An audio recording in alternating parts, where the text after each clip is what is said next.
We are fixing that annoying razor blade cursor that gets stuck on your screen in CapCut PC so you can get back to editing normally. If you accidentally hit the B key on your keyboard, you probably noticed your mouse cursor instantly changed into a split tool. The main problem is that hitting the B key a second time does absolutely nothing to turn it off, and looking at the shortcut menu does not give you a clear answer on how to escape it. To disable this split mode and get your normal mouse pointer back, you need to switch your active tool selection. If you're editing on a Windows computer and using the default keyboard settings, go ahead and press the A key on your keyboard. The important thing is that pressing A switches your tool back to the standard selection mouse mode, which immediately removes the razor blade.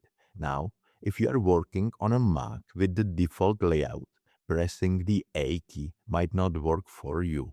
In my case, using a MacBook means you need to press the S key instead to clear the split tool.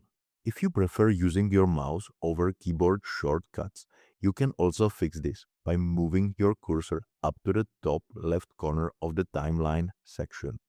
Right above your video tracks, you will see a small toolbar with a few icons.